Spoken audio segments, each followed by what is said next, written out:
Hello students, so welcome back.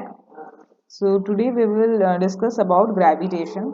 This unit is helpful for class 10 examinations for ICC board, CBSE board, any state board. This topic is always there, gravitation. So our video will be in Hindi language. Okay, we will use both a mix of Hindi and English. So let's begin then. So gravitation today. Gravitation. Who discovered gravitation and how was it discovered? Gravitation किसने discover किया था? Gravitation sir Isaac Newton, एक बहुत famous scientist हैं, sir Isaac Newton ने discover किया था। Start करने से पहले हम पॉइंट्स लिख लेंगे कि आज के क्लास में हम क्या पढ़ने वाले हैं। ठीक है, ओके। तो ये हमारा ग्रेविटेशन का पहला लेक्चर है। तो आज हम पढ़ेंगे ग्रेविटेशन का डिस्कवरी पढ़ेंगे फर्स्ट। ओके, सेकेंड हम क्या पढ़ेंगे? सेकेंड हम पढ़ेंगे universal law of gravitation. Universal law of gravitation. Third हम क्या पढ़ेंगे? थर्ड हम पढ़ेंगे unit and value of gravitational constant. Of gravitational constant. ठीक है, ये पढ़ेंगे हम आज के लेक्चर में हम इतना ही देखेंगे। ठीक है, हम इसकी डिस्कवरी देखेंगे, यूनिवर्सल लॉ ऑफ ग्रेविटेशन जो हमारा लॉ है वो पढ़ेंगे हम, और unit and value of gravitational constant. ठीक है, तो लेट्स बिगिन विद डिस्कवरी, जो हमारा फर्स्ट पॉइंट है। ग्रेविटेशन डिस्कवर किया था सर आइजैक न्यूटन ने। सर आइजैक न्यूटन ने। ठीक है, ये न्यूटन वही न्यूटन है जो हमारा फोर्स का यूनिट है। ठीक है, तो सर आइजैक ने क्यों फोर्स का यूनिट न्यूटन किया? क्योंकि न्यूटन्स के जो लॉज हैं, first law, second law, third law, जिससे हमें थर्ड लॉ में जब हम पढ़ते हैं कि every action has an equal and opposite reaction, वो यहाँ पे हम थोड़ा बहुत यूज भी करेंगे सेकेंड पॉइंट जब हम डिस्कस करेंगे उसमें। इसलिए फोर्स का यूनिट न्यूटन है, बिकॉज सर आइजैक न्यूटन का बहुत इंपॉर्टेंट रोल है इन सब डिस्कवरीज में। ठीक है, तो ये डिस्कवर कैसे हुआ था ग्रेविटेशन? सर आइजैक न्यूटन एक बार एक एप्पल ट्री के नीचे सर सो रहे थे। ठीक है, sir Isaac Newton Apple tree के नीचे रेस्ट कर रहे थे, तब अचानक से एक एप्पल उनके सिर पे आके गिरा। तब उन्होंने ये सोचा कि ये जो एप्पल है वो नीचे की तरफ क्यों गिरा, मतलब एक कुछ अट्रैक्शन होगा जो उसको नीचे की तरफ पुल कर रहा है। जब भी हम कोई भी चीज ऊपर की तरफ फेंकते हैं, क्या वो ऊपर ही रह जाती है? नहीं, वो वापस नीचे आती है। मतलब there is some sort of attraction, कोई उसे नीचे की तरफ खींच रहा है। इस फोर्स को, और जो इसे खींच रहा है, इस डाउनवर्ड पुल को हम ग्रेविटी कहते हैं। इसका मतलब कि कोई एक फोर्स है जो हमें अट्रैक्ट कर रही है, जो इस एप्पल को अट्रैक्ट कर रही है टुवर्ड्स द डाउनवर्ड डायरेक्शन। ठीक है, तो अब हम जो यूनिवर्सल लॉ ऑफ ग्रेविटेशन है उसको हम डिटेल्स में पढ़ेंगे। इस तरीके से ग्रेविटेशन, ये पूरा जो कंसेप्ट है वो डिस्कवर हुआ था। ठीक है, सर आइजैक न्यूटन की इमेजिनेशन सोचो आप, जस्ट एक एप्पल गिरा उनके सिर पर तो उन्होंने एक लॉ बना दिया। इसलिए थिंकिंग करना बहुत जरूरी है। जब कभी भी हम कोई चीज पढ़ रहे हैं तो आप उसको प्रैक्टिकली समझो, और उसको आप अगर पॉसिबल हो तो थोड़ा बहुत प्रैक्टिकल आप घर पे भी किया करो, है ना? ठीक है, तो यूनिवर्सल लॉ ऑफ ग्रेविटेशन ये कहता है कि कोई भी पार्टिकल इस यूनिवर्स में एक दूसरे को अट्रैक्ट करती है। अगर एक यहाँ पे पार्टिकल है जिसका मास है m1, एक और यहाँ पे एक पार्टिकल है जिसका मास है m2, और इन दोनों के बीच में डिस्टेंस है क्या? r। ठीक है, r है separation distance between the two particles of masses m1 and m2। हर एक पार्टिकल एक दूसरे को एक फोर्स से अट्रैक्ट करेगी। अगर ये वाला पार्टिकल मास m1 इस m2 मास से अट्रैक्ट हो रहा है तो मैं फोर्स को क्या नाम दूंगी? Force 1 2, that is force on 1 due to 2। ठीक है, और ये मास जो m2 है वो भी अट्रैक्टेड हो रहा है towards m1, with a force two one, that is force on two due to one. ठीक है, तो अकॉर्डिंग टू न्यूटन जो फोर्स ऑफ अट्रैक्शन है एक्टिंग बिटवीन कोई भी दो पार्टिकल इज डायरेक्टली प्रोपोर्शनल, जो फोर्स है is directly proportional to the product of the two masses and inversely proportional to the square of the distance between them. जब भी हम inversely proportional बोलेंगे तब ये मेरा रेसिप्रोकल में चला जाएगा, जो मेरा क्वांटिटी है वो मेरा रेसिप्रोकल में चला जाएगा, और डायरेक्टली प्रोपोर्शनल होगा तब वो न्यूमरेटर में ही रहेगा। ठीक है, तो inversely proportional to the square of the distance between them and directly proportional to the product of the masses. ठीक है, और जो फोर्स है ये मेरा फर्स्ट पॉइंट हुआ।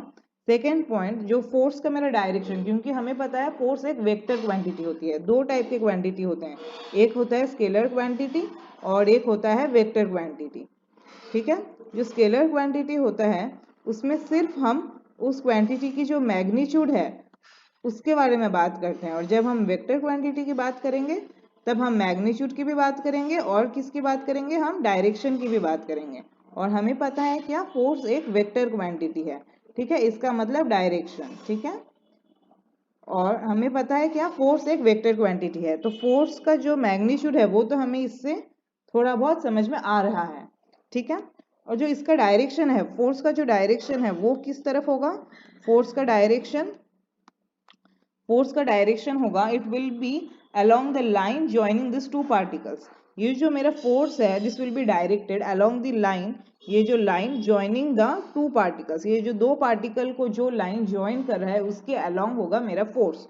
So the direction of the force will be, the direction of force will be along the line joining the two particles, joining the two particles। ठीक है, अब हम इस फॉर्मूला को हम लोग सही से लिखेंगे। ठीक है, फर्स्ट जो फॉर्मूला हमने लिखा था, मैथमेटिकल फॉर्मूला जो था हमारा फोर्स का, क्योंकि हम सिर्फ बोल रहे थे ये डायरेक्टली प्रोपोर्शनल है और इनवर्सली प्रोपोर्शनल है, पर हम इस प्रोपोर्शनलिटी को अब रिमूव करेंगे तो क्या आएगा, एक प्रोपोर्शनलिटी कांस्टेंट आएगा। मैथमेटिकल फॉर्मूला हम लिखेंगे वो हो गया क्या, जब हम एक प्रोपोर्शनलिटी को रिमूव करते हैं, हमने पहले ऐसा बोला था कुछ। ठीक है, तो एक प्रोपोर्शनलिटी कांस्टेंट आएगा जिसको हम लोग नाम देते हैं जी, इसको हम नाम दे रहे हैं जी। ये जी है प्रोपोर्शनलिटी कांस्टेंट, और इस जी का क्या नाम है, ग्रेविटेशनल कांस्टेंट। इस जी का नाम क्या है, ग्रेविटेशनल कांस्टेंट। ठीक है, ग्रेविटेशनल कांस्टेंट जो जी है ये एक यूनिवर्सल कांस्टेंट है। यूनिवर्सल कांस्टेंट किसे कहते हैं, यूनिवर्सल कांस्टेंट उसे कहा जाता है जिसकी वैल्यू चेंज नहीं होती, does not depend upon any other factors. Okay, ठीक है, तो यहाँ पे मैं एक चीज और बता दूं, ऊपर के डायग्राम में जो मैंने दो फोर्सेस बताए थे ना, ये जो मेरा दो मासेस के बीच में जो डिस्टेंस है r, और ये मेरा फर्स्ट पार्टिकल है, ये मेरा सेकंड पार्टिकल है, ये जो मेरा फोर्स 1 2 था that is force on 1 due to 2, और जो मेरा फोर्स 2 1 है, ये दोनों एक दूसरे का मैग्नीट्यूड क्या होता है, सेम होता है, पर इसका मतलब मैं सिर्फ मैग्नीट्यूड देख रही हूँ। अगर मैं मैग्नीट्यूड को हटाऊं, मतलब मैं डायरेक्शन भी देखूं, तो यहाँ पे माइनस होगा। क्यों, देखिए F12 का डायरेक्शन था इस तरफ, F21 का डायरेक्शन है इस तरफ, तो इसका मतलब कि इन दोनों का डायरेक्शन सेम है, नहीं। और हमें क्या पता है, according to Newton's third law, every action has an equal and opposite reaction. अगर इस पार्टिकल में एक फोर्स एक्ट कर रहा है ड्यू टू दिस पार्टिकल, तो एक ऑपोजिट फोर्स भी एक्ट करेगा, तो यहाँ पे एक माइनस साइन आएगा। ठीक है, अब हम ग्रेविटेशन, जो हमारा थर्ड पॉइंट है वो डिस्कस करेंगे, that is unit and value of gravitational constant. ठीक है, अब ये जो ग्रेविटेशनल कांस्टेंट है जी, हमने फॉर्मूला डिराइव किया था force that is equals to G m1 m2 by r square. तो यहाँ से हम जी क्या लिख सकते हैं, force into are square m1 m2। ठीक है, अब एसआई यूनिट में हम बात करेंगे, फोर्स फोर्स एसआई यूनिट में हम क्या लिख सकते हैं, न्यूटन। आर मतलब ये हो गया, आर हो गया क्या, डिस्टेंस, तो डिस्टेंस का एसआई यूनिट क्या, मीटर। आप एम हो गया क्या, मास का ऐसा यूनिट क्या है हमारा, केजी, तो हम यहाँ पे लिखेंगे metre square by kg by kg, that is newton metre square kg to the power -2। ठीक है, तो ये हो गया हमारा ग्रेविटेशनल कांस्टेंट g का value in SI unit, g का वैल्यू इन SI यूनिट। तो मैं ग्रेविटेशनल कांस्टेंट का अगर डेफिनेशन लिखूं, अगर मैं ग्रेविटेशनल कांस्टेंट का डेफिनेशन लिखूं तो मैं क्या लिखूंगी, अगर मेरा फोर्स 1 न्यूटन हुआ और अगर मेरा distance, separation distance between two particles 1 metre हुआ और मासेस दोनों बॉडीज के अगर 1 kg हुए, तो मैं क्या लिख सकती हूँ, तो मैं ग्रेविटेशनल कांस्टेंट को डिफाइन करूंगी कि ग्रेविटेशनल कांस्टेंट वो फोर्स ऑफ अट्रैक्शन है जो एक्ट कर रहा है कोई भी दो मासेस की जिनकी मास है 1 kg और इनकी सेपरेशन क्या है 1 मीटर। तो तब मैं क्या बोलूंगी, मैं फोर्स को 1 न्यूटन नहीं लेती हूँ, मैं फोर्स को F ही लिखती हूँ। ठीक है, force is equals to suppose F newton, कोई भी एक वैल्यू जिसका वैल्यू है F, तब मैं ग्रेविटेशनल कांस्टेंट को क्या लिखूंगी, it is equals to force, क्योंकि देखो बाकी मेरे R के जगह में 1 स्क्वायर आ जाएगा और यहाँ पे 1 इंटू 1 आ जाएगा, इसका मतलब क्या, G is equals to F। तब मैं बोल सकती हूँ ग्रेविटेशनल कांस्टेंट, इसी तरीके से हम फिजिक्स की क्वांटिटी को हम डिफाइन कर सकते हैं। ठीक है, gravitational constant is defined as the force of attraction acting between two masses, each of mass 1 kg, each of mass 1 kg, and each of mass 1 kg, which is being separated by a distance of 1 metre. ठीक है, अब gravitational constant जैसे कि मैंने आपको बताया एक universal constant है, तो इसका एक फिक्स्ड वैल्यू भी होगा। तो इसका फिक्स्ड वैल्यू क्या है, 6.67 इंटू 10 टू द -11 न्यूटन। तो ये है ग्रेविटेशनल कांस्टेंट का फिक्स वैल्यू।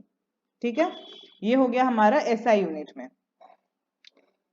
ठीक है, तो आज की क्लास में हम इतना ही पढ़ेंगे, जो जो इंपॉर्टेंट पॉइंट है मैं वो हाईलाइट कर देती हूँ।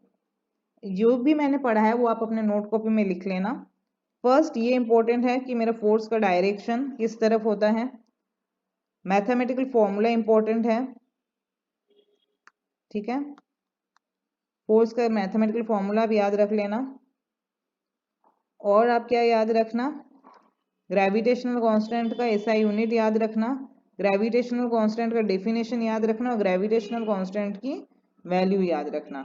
ठीक है, तो ये सब आप अपने नोट कॉपी में बढ़िया से रखना, यहीं से क्वेश्चंस आपके आने वाले हैं एग्जाम में। ठीक है, okay, thank you so much. ये हमारा लेक्चर 1 है, इसके बाद मैं लेक्चर 2 अपलोड करूंगी।